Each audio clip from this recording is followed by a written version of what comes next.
At about 9:30 in the morning on April 30, 1943, near Huelva on Spain's Atlantic coast, a fisherman named José Antonio Rey Maria saw a body in the water. The dead man wore a British Royal Marines uniform. A black briefcase was attached to his wrist. Spanish officials would identify him as Major William Martin, a courier lost at sea with high-level Allied papers. Within days, the papers would be photographed, copied, and carried toward Adolf Hitler. But the man in the uniform had never joined the Royal Marines, never met the fiancée in his pocket, and never existed. The documents in the briefcase pointed away from Sicily. They suggested that Allied armies gathering in North Africa would strike Greece and Sardinia, while Sicily would be only a feint. That mattered because Sicily was exactly where the Allies planned to land. The body had been placed in the sea before dawn from HMS Seraph, a British submarine commanded by Lieutenant Norman Jewell. Three mysteries drive the story. Why did British intelligence need a dead homeless man? How did forged letters travel through neutral Spain to Berlin? And why did the name Glyndwr Michael stay buried for more than 50 years? Watch the body, but watch the pocket litter. The engagement ring receipt, the theater tickets, the bank overdraft letter, the photograph of a woman called Pam, and the military letters were not decoration. They were the proof of a life built around the corpse. Watch Francis Haselden, the British vice-consul in Huelva, pretending to panic. Watch Adolf Clauss, the German-connected agent in the same city. Watch Karl-Erich Kuhlenthal in German intelligence, where doubt and ambition met on one desk. Operation Mincemeat worked because a dead man was made more believable than living officers.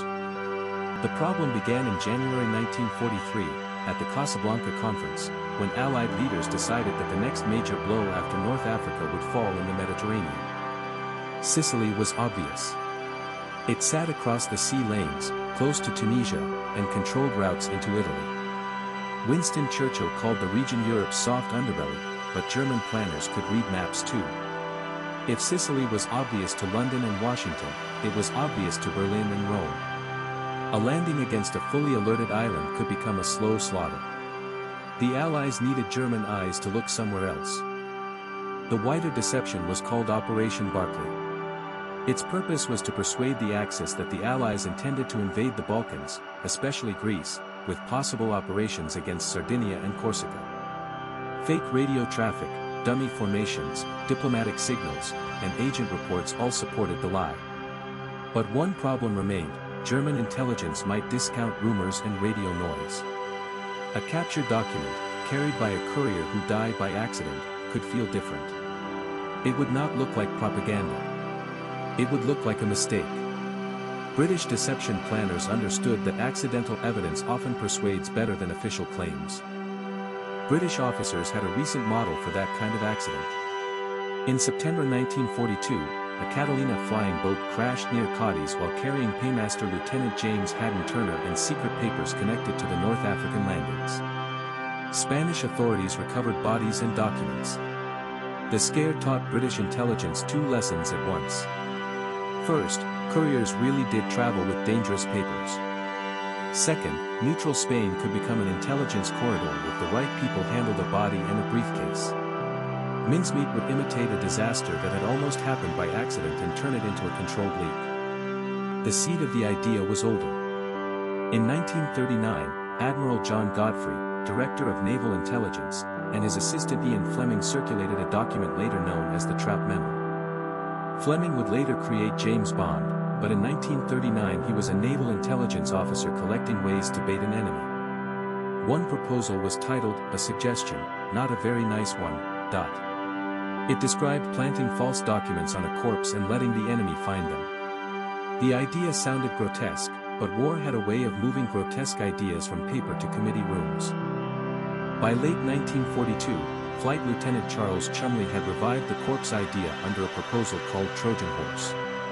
Cholmondeley was an RAF officer attached to MI5, too short-sighted for operational flying, tall, thin, inventive, and patient with absurd practical problems. The plan reached the 20 Committee, the British double-crossed body whose name came from the Roman numeral XX.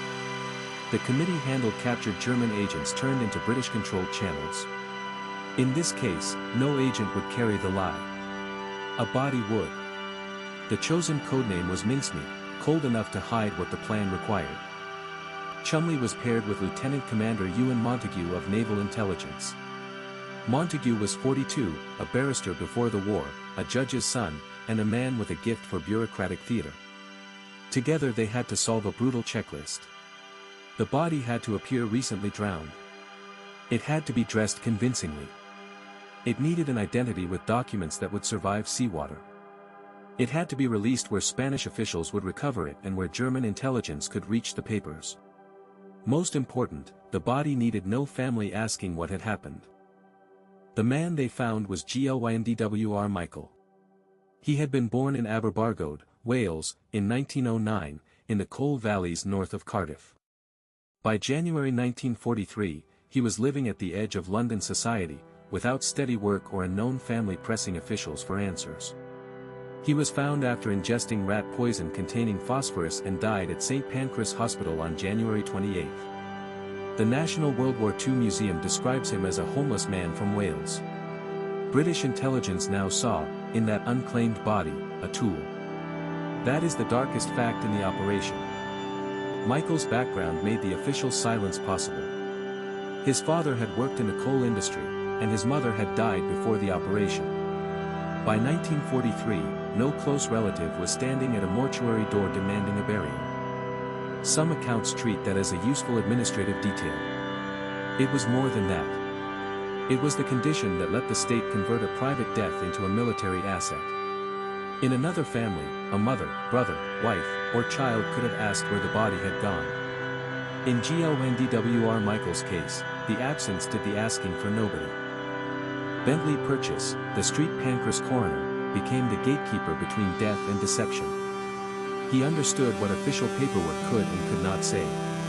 The pathologists had to be confident that a Spanish doctor, conducting a limited examination on a body found at sea, would accept drowning or exposure as plausible. Michael's poisoning was dangerous to the plan because it was real. The plan depended on not looking too closely. That is why the body needed speed, cold storage, dry ice, and a Spanish setting where political convenience might matter as much as forensic certainty. The new man was named Captain, Acting Major, William Martin of the Royal Marines. The rank was carefully chosen. A major was senior enough to carry sensitive papers, but not so senior that every officer in the Mediterranean would know him. The Royal Marines made him an Admiralty matter, useful to Montagu. His uniform could be obtained in standard sizes, unlike some naval dress. His identity card used a photograph of MI5 officer Ronnie Reed, who looked enough like the dead man to pass casual inspection. The corpse now had a face that belonged to someone alive. Then came the pocket litter. Intelligence officers understood that identity is built out of small debris. Martin carried theater tickets, keys, cigarettes, a bank letter about an overdraft, a receipt for an engagement ring, religious items, and letters from family and a fiancée. The fiancée was called Pam. Her photograph came from Jean Leslie, a 19-year-old MI5 clerk. The image showed a real young woman, not a model, and that mattered. German officers could distrust a military letter. A young woman in a private photograph made the military letter harder to doubt.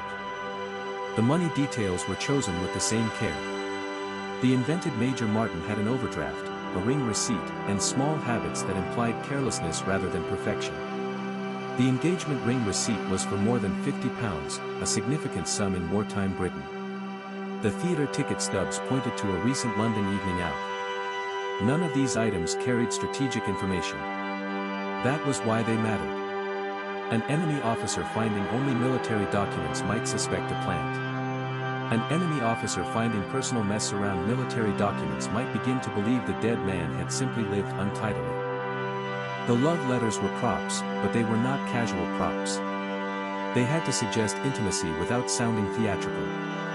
They had to be legible after immersion in seawater. They had to carry enough private texture that a German reader would feel embarrassed to inspect them too closely. The National Archives preserves one of the girlfriend letters among Operation Mincemeat records. Around it sat the invented life, Pam, Bill, an engagement, a ring, bills, a father, a bank manager, a recent visit to the theater. Glyndwr Michael had died alone. Major Martin was made socially crowded. The real bait was a letter from Lieutenant General Sir Archibald Nye, Vice Chief of the Imperial General Staff, to General Sir Harold Alexander in North Africa. It casually indicated that the major Allied assault would fall against Greece, with Sicily presented as a cover target. A second letter, from Lord Louis Mountbatten to Admiral Sir Andrew Cunningham, reinforced Sardinia. The lie had to be indirect. If the papers screamed, "secret invasion plan," German analysts might recoil. If they looked like high-level officers writing privately around a problem, the reader might feel clever for understanding them. Lord Louis Mountbatten's letter included a joke about food rationing. He asked Admiral Andrew Cunningham to send Martin back after the assault and added, he might bring some sardines with him. The line was clumsy by design. Sardines pointed toward Sardinia, but as a joke inside an officer's letter rather than a map label. That was the texture Montagu wanted. Espionage often fails when it is too clean. Mincemeat needed rough edges, an overdraft, a girlfriend, a pun, a wet briefcase, and a dead courier whose documents seemed important precisely because they were not supposed to be seen. Approval came from the highest levels. IWM holds a letter dated April 16, 1943, beginning, "The Prime Minister has approved the proposed plan." That sentence turned a macabre office project into state policy. Churchill's approval mattered because the operation risked embarrassment, diplomatic fallout with Spain, and a propaganda disaster if exposed. It also risked teaching German intelligence that Britain was willing to plant corpses with false papers. Once approved, the schedule tightened. The body had been in storage since January. It had to be moved from London to Scotland, then by submarine to Spain, before decay ruined the illusion. The transport problem was solved by Charles Fraser Smith, an inventor and supply specialist sometimes linked to Fleming's later idea of Q branch. Fraser Smith arranged a steel canister large enough to hold the body and dry ice. The container was sealed for the journey north. The official cover story was meteorological equipment. That phrase mattered aboard a submarine, where 40 men lived inside metal pressure, diesel smell, sweat, oil, and suspicion. If a crew learned that a corpse was in the boat, secrecy could rot faster than the body. The lie had to hold below deck too. Even dressing the body created physical problems.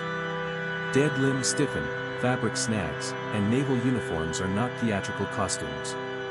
Ewen Montagu's planners needed boots, socks, underclothes, identity discs, wallet items, papers, and a life jacket to agree with one another. They also needed the body to look like it had been in an aircraft accident at sea, not carried from a London mortuary. Every object had to survive handling by British officers, submarine crew, Spanish fishermen, police, doctors, naval officials, German agents, and later British examiners. One wrong pocket could have undone months of work. HMS Seraph was chosen for the delivery. She was an S-class British submarine, about 715 tons surfaced, already experienced in clandestine Mediterranean work. Her commander, Lieutenant Norman Jewell, was 30 years old and trusted with operations that required silence after the fact. The canister was loaded at Greenock in Scotland. Seraph sailed on April 19, 1943. Most of the crew believed they were carrying special equipment. Jewell knew the truth. The dead man in the canister was now traveling through the same sea lanes the false documents were meant to reshape. The release point was not chosen at random. Huelva, in southwestern Spain, had active German contacts, including Adolf Clauss, an aware-connected figure with access to sympathetic Spanish officials. Spain under Francisco Franco was officially neutral, but parts of its state leaned toward the Axis. British planners wanted Spanish authorities to recover the body, treat it formally, and allow German intelligence to see the papers before returning them. They also needed the British side to appear desperate to recover the briefcase. The whole mechanism depended on Spanish cooperation that could never be requested openly. Before dawn on April 30th, HMS Seraph surfaced off the coast near Punta Umbria. Jewell ordered most of the crew below, opened the canister on deck, and briefed the officers who needed to know. Major Martin was fitted with a life jacket and his briefcase was attached. Jewell later said a short burial service was read before the body entered the water. The submarine also released debris to suggest an aircraft crash. The body drifted toward shore. Afterward, Jewell sent a simple signal, mincemeat completed. The living men submerged. The dead courier continued alone. The sea state mattered as much as the documents. If the current carried the body away from Huelva, the operation could vanish into the Atlantic. If it stranded too high on the beach, decomposition might expose the fraud. If it was never found with the briefcase, mincemeat would become only an unrecorded abuse of a corpse. Norman Jewell had to release the body near enough to shore for recovery but far enough offshore to suggest a crash at sea. The operation's most delicate navigation was not across the Bay of Biscay. It was the final mile. Spanish authorities moved quickly once the body was found. Local officials took the corpse to Huelva, and a post-mortem was performed by Spanish doctors. The examination was limited. The cause of death was accepted as drowning or immersion, exactly the kind of practical conclusion British planners had hoped for. Major Martin's papers, money, personal items, and briefcase entered Spanish official custody. In London, Montagu and Cholmondeley could only wait. They needed the papers opened by the wrong people and returned by the right people, with no visible sign that the British had arranged the entire chain. The autopsy was one of the operation's narrowest passages. A careful forensic doctor could have asked why a supposed air crash victim showed signs that did not fit the story. But wartime Huelva was not a London laboratory. Spain was neutral, diplomatically sensitive, and full of officials who understood that some questions created problems larger than the dead man on the table. Spanish doctors accepted a workable explanation in 1943. That acceptance was not simply medical. It was political weather, and mincemeat had been steered into exactly the kind of weather where a limited report could pass. Francis Haselden, the British vice-consul in Huelva, performed his role with care. He treated Major Martin as a real officer whose confidential papers might have gone missing. British messages through Madrid pressed for the return of the briefcase. IWM identifies a May 4th message to the naval attaché in Madrid as part of this staged pressure. The anger and anxiety had to look authentic enough for Spanish officials to notice. If Britain seemed indifferent, the documents would look planted. If Britain seemed too frantic, they might look staged. Haselden had to play official concern at exactly the right temperature. The briefcase did not simply pass from Spain to Berlin in one clean move. Spanish officers handled it. German-connected channels pressed to see it. Adolf Clauss and other aware links in Spain helped move the information into German hands. The documents were opened, photographed, and returned. When the briefcase eventually came back to British custody, specialists examined the envelopes, folds, and seals. The evidence indicated tampering. That was the first proof that the bait had been taken. But taken was not enough. The question was whether German decision-makers would believe what they had copied.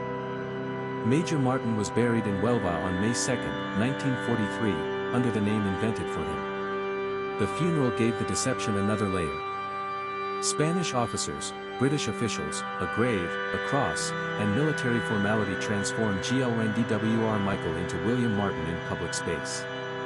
The grave was not a prop that could be packed away after the operation. It remained. The dead man had now been enlisted twice, first by the British state, then by the cemetery register. Montagu later understood that this permanence was useful to the lie. It would become harder to undo.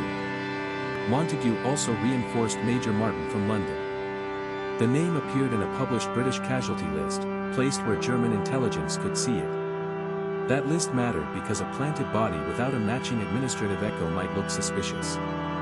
A real officer would leave traces in newspapers, service files, and family notices. The published death notice gave Martin one more shadow in the ordinary machinery of war. It also deepened the substitution. Glyndwr Michael had not received that kind of public attention in life. William Martin received it after a death he had not died. The German reader who mattered most before Hitler was Major Karl-Erich Kuhlenthal of the Abwehr. He had connections in Spain and a reputation for passing material upward.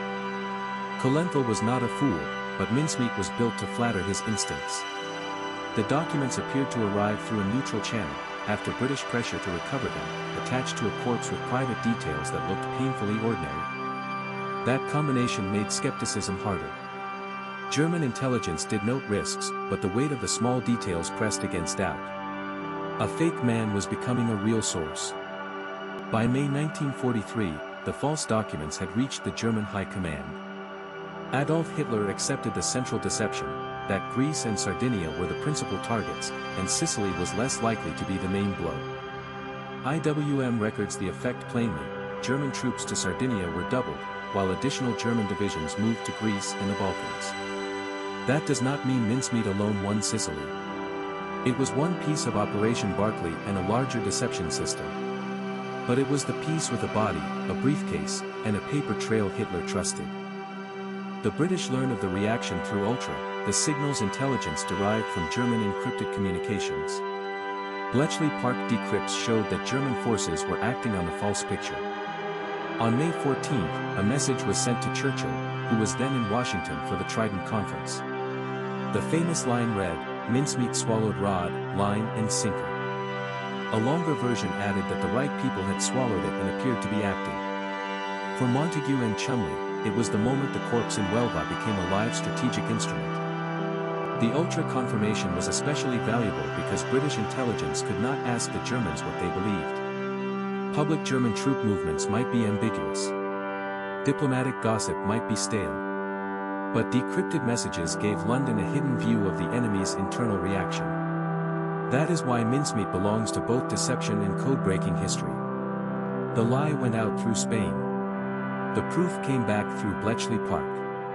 Between those two routes sat the whole secret circuit of 1943, a body in Huelva, a German signal in the ether, and an English hut turning that signal into knowledge.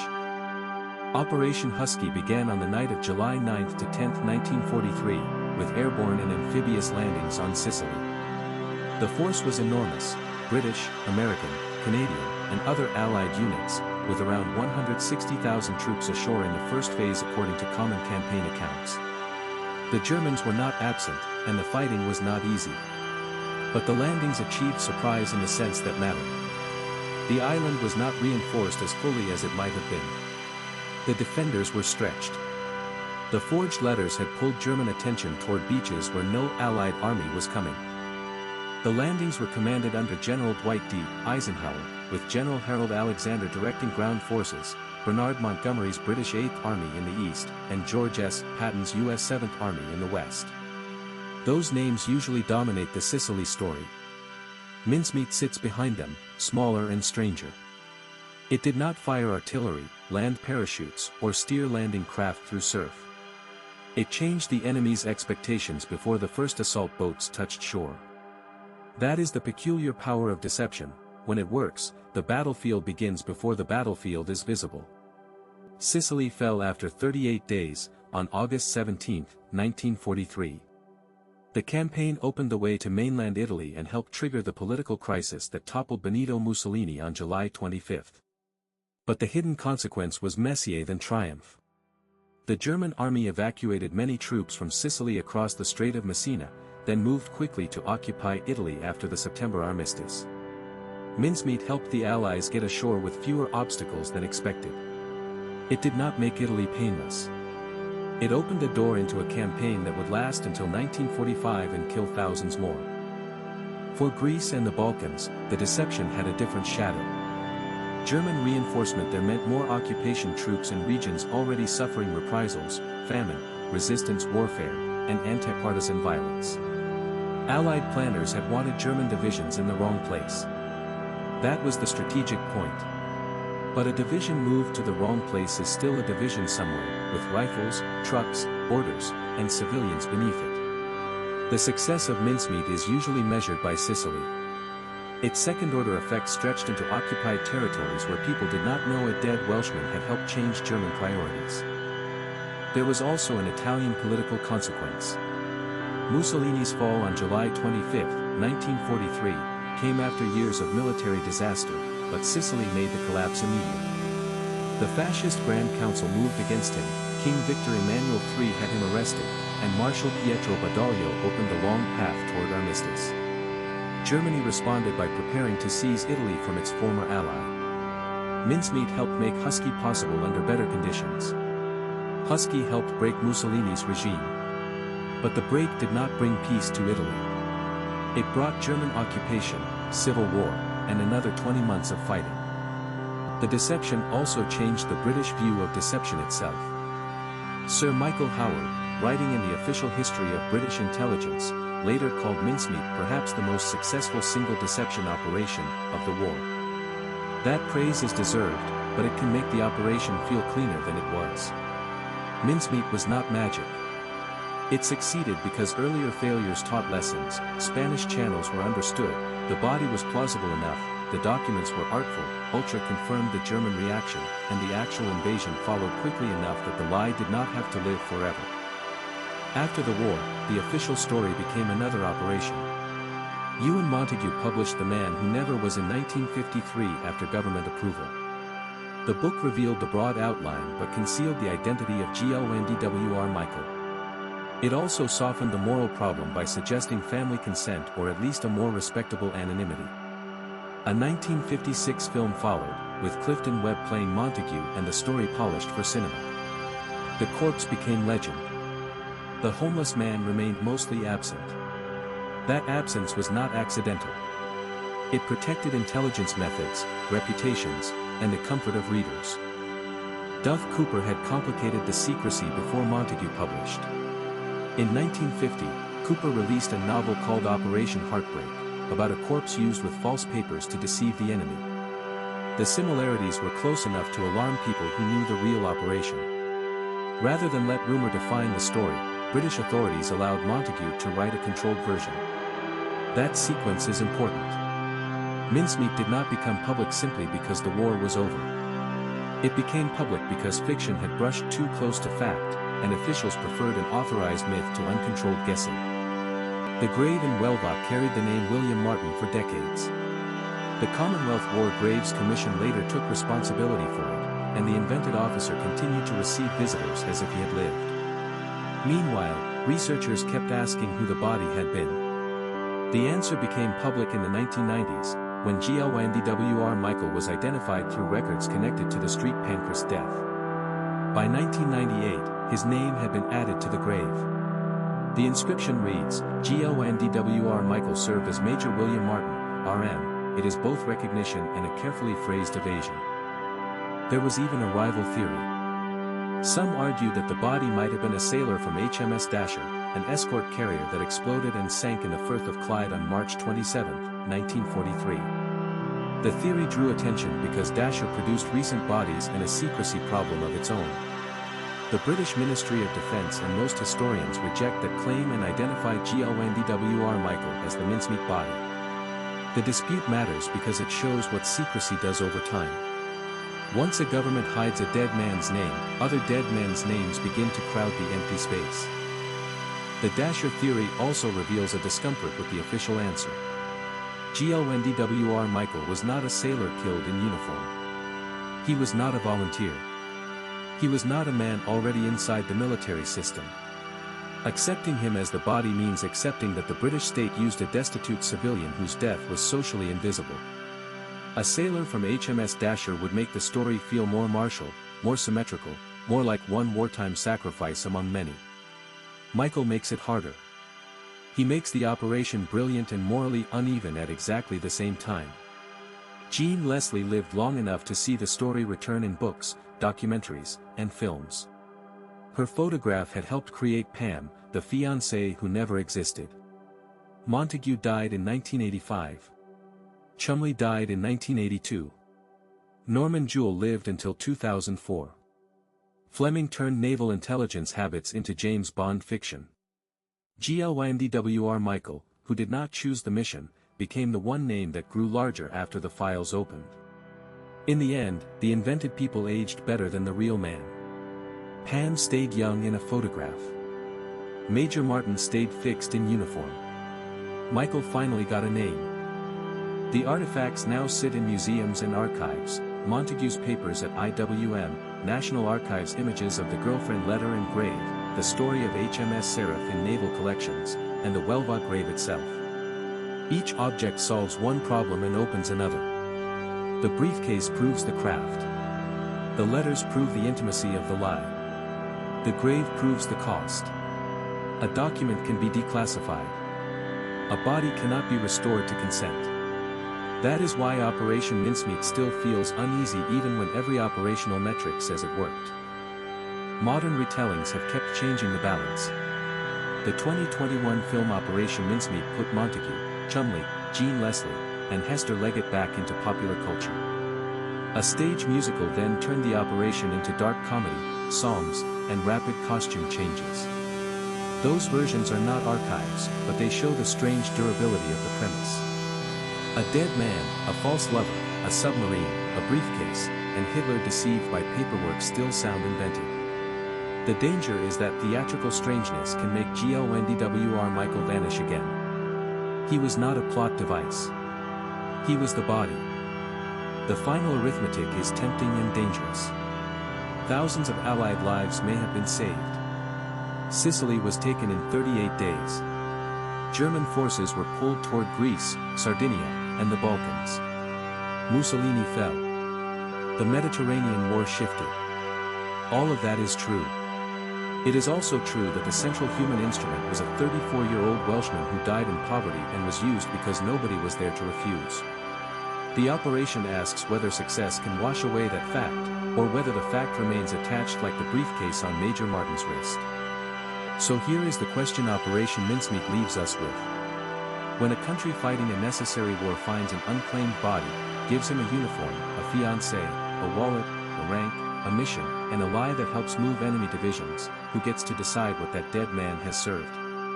Is it the officers who planned the deception, the soldiers who landed at Sicily, the government that hid his name, or the grave in Huelva that now carries two identities and still cannot ask him?